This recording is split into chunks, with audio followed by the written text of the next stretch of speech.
വരാൻ പോകുന്ന നിയമസഭാ തെരഞ്ഞെടുപ്പിലൂടെ രണ്ട് കാര്യങ്ങൾ കേരളത്തിൽ സംഭവിക്കും.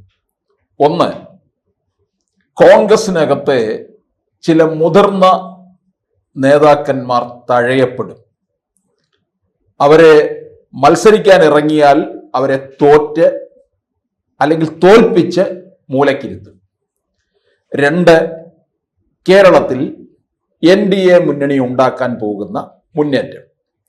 രണ്ടാമത്തെ കാര്യത്തിലേക്ക് വരുന്നതിനപ്പുറം കോൺഗ്രസിനകത്ത് മൂലയിൽ ഇരുത്താൻ ആരെയൊക്കെയാണോ ശ്രമിക്കുന്നത് അവരിലേക്ക് പോകാം.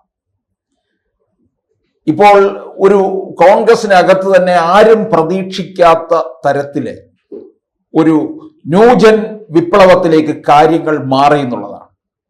കടവൽ കിഴവന്മാർക്ക് ഗുഡ് ബൈ പറഞ്ഞുകൊണ്ട് നമുക്കറിയാം, ഈ നേപ്പാളിൽ ന്യൂജൻ വിപ്ലവമാണ് ഭരണകൂടത്തെ മറിച്ചിട്ടത് എന്ന് പറഞ്ഞതുപോലെ കേരളത്തിലെ ന്യൂജനാണ് കോൺഗ്രസിനകത്തെ കടൽ കിഴവന്മാരെ മറിച്ചിടാൻ പോകുന്നത്, മറിച്ചിട്ടുകൊണ്ടിരിക്കുന്നു എന്ന് വേണമെങ്കിൽ പറയാം. ഇപ്പൊ ഷാഫി പറമ്പിലായാലും PC വിഷ്ണുദാസായാലും രാഹുൽ മാങ്കൂട്ടത്തിലും ഇങ്ങനെ ഒരു നിര ഇവിടെ രൂപപ്പെട്ടു വരുന്നുണ്ട്. പക്ഷേ ആരിലായാലും തന്നെ മറ്റുള്ളവരെ തകർക്കുക എന്നുള്ളത് വരുന്നുണ്ട്. ഇപ്പൊ ഷാഫി പറമ്പിൽ തന്നെ ഈ കോൺഗ്രസിനകത്ത് വേറൊരു മുസ്ലിം നേതാവ് വളരാൻ അനുവദിക്കത്തില്ല. സിദ്ദിഖിനെ വെട്ടിനിരത്താൻ പലപ്പോഴും ശ്രമിക്കുന്നുണ്ട് ഷാഫി പറമ്പിൽ. കാരണം കോൺഗ്രസിനകത്ത് ഉള്ള ഈ മുസ്ലിം മുഖത്തിന് പ്രത്യേക പ്രാധാന്യം തന്നെ ഉണ്ട്. അപ്പോൾ ഒരാള് മറ്റൊരാളെ വളരാൻ അനുവദിക്കില്ല എന്നുള്ളതും വളരെ വ്യക്തമാണ്. കോൺഗ്രസിലെ ഏറ്റവും മുതിർന്ന നേതാക്കന്മാരൊക്കെ നമുക്കറിയാം, എത്ര നേടിക്കഴിഞ്ഞാലും പിന്നെയും സ്ഥാനമാനങ്ങൾക്ക് വേണ്ടി നിൽക്കും. അങ്ങനെ സ്ഥാനമാനം കിട്ടാത്തത് കൊണ്ടാണല്ലോ ഒരു നേതാവ് ഇപ്പോൾ ഡൽഹിയിലെ ഒരു നേതാവിൻ്റെ ദാസ്യപ്പണി ചെയ്ത് കഴിയുന്നത്. കേരളത്തിൻ്റെ കാര്യങ്ങൾ മുഴുവൻ നോക്കാൻ ഡൽഹിയിലുള്ള ഒരു പുങ്കവൻ എന്ന് പറഞ്ഞ് അവിടെ ഇരുത്തിയിട്ടുണ്ട്. അങ്ങനെ ഇതൊക്കെ സ്ഥാനമാനത്തിന് വേണ്ടിയാണ്. വേറെ ചിലരെന്താ ചെയ്യാൻ പോകുന്നത്? ഈ വരാൻ പോകുന്ന തെരഞ്ഞെടുപ്പിൽ മത്സരിക്കാൻ വേണ്ടി കച്ച കെട്ടിയിരിക്കുകയാണ്. കാരണം ജയിച്ചു കഴിഞ്ഞാൽ മന്ത്രി പദവി വരെ ലഭിക്കും, UDF അധികാരത്തിൽ വരുമെന്നുള്ള ഒരു കണക്കുകൂട്ടലുമുണ്ട്. ഇതേ അവസരത്തിൽ അത് ഉയർന്ന നേതാക്കന്മാർ, ഇതിന് തൊട്ടു താഴെയുള്ള നേതാക്കന്മാർ ഉണ്ട്. അവരിലേക്ക് വന്നാൽ നമുക്കറിയാം, ഇപ്പൊ കെ മുരളീധരൻ കോൺഗ്രസിൽ എപ്പോഴും ഒരു രക്ഷകനാണ്. വട്ടിയൂർക്കാവിൽ നിന്ന് മത്സരിച്ച് കോൺഗ്രസിനൊരു മേൽവിലാസം വട്ടിയൂർക്കാവ് മണ്ഡലത്തിൽ ഉണ്ടാക്കി കൊടുത്ത് 1ാം സ്ഥാനത്ത് എത്തിച്ചു. മുരളീധരൻ അവിടെ അത്രത്തോളം വലിയ ഒരു സ്പേസ് നേടിക്കഴിഞ്ഞപ്പോൾ ഉണ്ട് വടകരയിലേക്ക് വണ്ടി കയറ്റി. വടകരയിൽ നിന്ന് നേമത്തേക്ക് കൊണ്ടുവന്നു. നേമത്ത് നിന്ന് വീണ്ടും വടകരയിൽ ചെന്ന് അടുത്ത തെരഞ്ഞെടുപ്പിന് ഒരുക്കം തുടങ്ങിയപ്പോൾ അവിടെ നിന്ന് പിടിച്ച് തൃശ്ശൂർക്ക് കൊണ്ടുവന്നു. നേമത്ത് പരാജയപ്പെടുത്തിയത് ആദ്യമായിട്ട് അക്കൗണ്ട് തുറന്ന BJPയുടെ O രാജഗോപാൽ പിന്നീട് ആ BJPയുടെ ആ സീറ്റ് പരാജയപ്പെടുത്തിയത് മുരളീധരനാണ് എന്നുള്ള രീതിയിൽ തന്നെയാണ് കാണുന്നത്. അതുകൊണ്ട് മുരളീധരന് ഇനി ഒരിക്കലും മത്സരിക്കാൻ ഇറങ്ങുമ്പോൾ RSSകാര് നോട്ടം വെച്ചിട്ടുണ്ട്. എവിടെ ചെന്ന് ആയാൽ പോലും മുരളീധരനെ പരാജയപ്പെടുത്തും. മുരളീധരനെ കോൺഗ്രസ് നേതൃത്വം ചിലപ്പോൾ വട്ടിയൂർക്കാവ് കൊടുത്തുന്നിരിക്കും. കാരണം വട്ടിയൂർക്കാവ് തിരിച്ചു പിടിക്കാൻ അത് തിരിച്ചു കിട്ടാൻ പോകുന്നില്ല. വട്ടിയൂർക്കാവ് കോൺഗ്രസിന്റെ കൈകളിൽ ഇരുന്ന ഇടമാണ്, ഓർക്കണം. ഇതിന് സമാനമാണ് കോന്നിയും സംഭവിച്ചത്. വട്ടിയൂർക്കാവില് CPM 3ാം സ്ഥാനത്തേക്ക് പോയതാണ്. 2016 ഉള്ള തെരഞ്ഞെടുപ്പില് കുമ്മനം രാജശേഖരൻ 2ാം സ്ഥാനത്തേക്ക് വന്നു. CPMന്റെ സ്ഥാനാർത്ഥി TN സീമ 3ാം സ്ഥാനത്താണ് പോയത്. ഇപ്പോൾ കോൺഗ്രസ് ആണ് 3ാം സ്ഥാനത്തേക്ക് പോകുന്നത് വട്ടിയൂർക്കാവ് മണ്ഡലത്തില്. അവിടെ VK പ്രശാന്ത് തന്നെയായിരിക്കും മത്സരിക്കുക. BJPയുടെ സ്ഥാനാർത്ഥിയായിട്ട് കൃഷ്ണകുമാറും മത്സരിക്കും.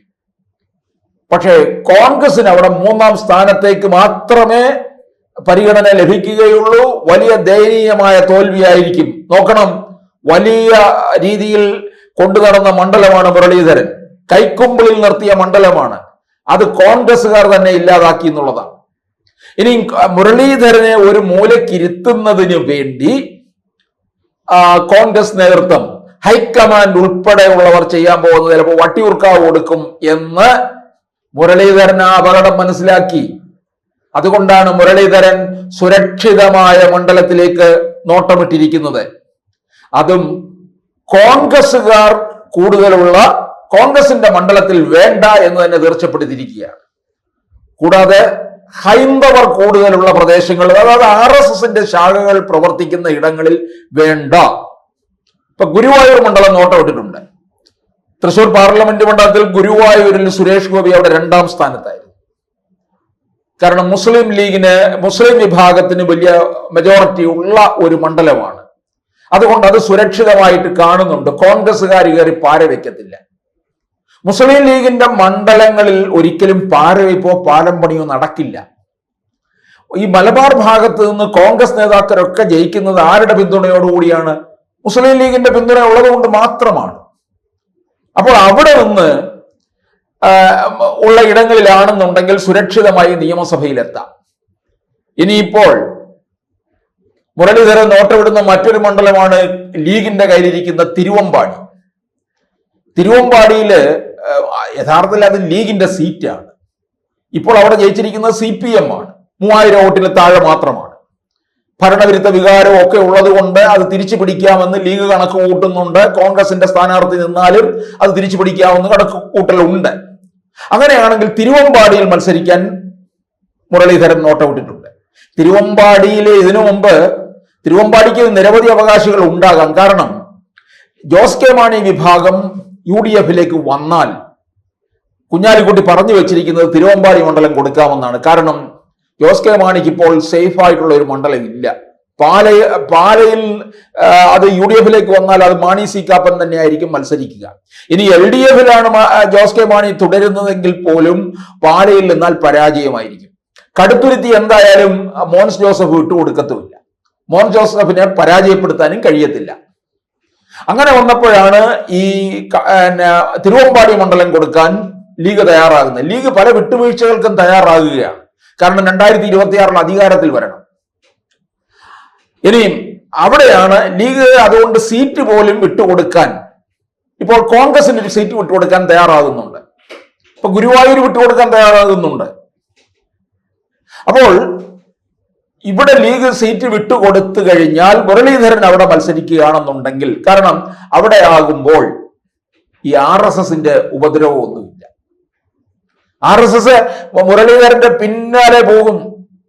കാരണം ഞങ്ങളുടെ ആദ്യ അക്കൗണ്ട് പൂട്ടിച്ച ആളിനോട് പ്രതികാരം വിട്ടുവെന്നും പറഞ്ഞായിരിക്കും RSSകാർ പിന്തുടരുന്നത്. അതുകൊണ്ട് ഈ മലബാർ മേഖലയിലാകുമ്പോൾ RSSന് വലിയ വളർച്ചയില്ലല്ലോ, പടർന്നു പന്തലിച്ചിട്ടില്ലല്ലോ. അവിടെ പോയി നിൽക്കാനുള്ള താല്പര്യമാണ് മുരളീധരൻ കാണിക്കുന്നത്. കാരണം അല്ലെന്നുണ്ടെങ്കിൽ മറ്റെവിടെയാണെങ്കിലും കോൺഗ്രസ്സുകാർ തന്നെ പരാജയപ്പെടുത്തും. അതിന്റെ കൂടെ RSSകാരും കൂടി ചേർന്ന് മുരളീധരനെ പരാജയത്തിലേക്ക് കൊണ്ടുപോകും എന്നുള്ളതാണ്. അത് ഒഴിവാക്കാൻ വേണ്ടിയാണ് മുരളീധരൻ സുരക്ഷിതമായ മണ്ഡലം തേടി മലബാർ മേഖലയിലേക്ക് പോകുന്നത്. അപ്പോൾ മുരളീധരൻ മത്സരിക്കുന്നത് ഒന്നുകിൽ ഗുരുവായൂർ, അല്ലെന്നുണ്ടെങ്കിൽ തിരുവമ്പാടി മണ്ഡലം. തിരുവമ്പാടിക്ക് വേറെ അവകാശം എന്ന് പറഞ്ഞാല് നിലമ്പൂർ മണ്ഡലത്തിൽ നമ്മൾ കണ്ടതാണ്. മലപ്പുറത്തെ DCC പ്രസിഡന്റ് VS ജോയിക്ക് സുരക്ഷിതമായ ഒരിടം കൊടുത്തേ പറ്റുകയുള്ളൂ. ജോയി ആര്യാടൻ ഷൗക്കത്തിന് വേണ്ടി നിലമ്പൂരിൽ നിന്ന് മാറിക്കൊടുക്കുകയാണ് ചെയ്തിട്ടുള്ളത്. ഇന്ത്യയിലെ പ്രായം കുറഞ്ഞ ഒരു DCC പ്രസിഡന്റാണ് VS ജോയി. അതുകൊണ്ട് VS ജോയിക്കും തിരുവമ്പാടി നോട്ടമുണ്ട് എന്നാണ് അറിയുന്നത്. അപ്പോൾ എന്തായാലും തിരുവമ്പാടിക്ക് നിരവധി അവകാശികൾ ഉണ്ടാകാം. മുരളീധരൻ എന്തായാലും മലബാർ മേഖലയിൽ നിന്നായിരിക്കും മത്സരിക്കുക.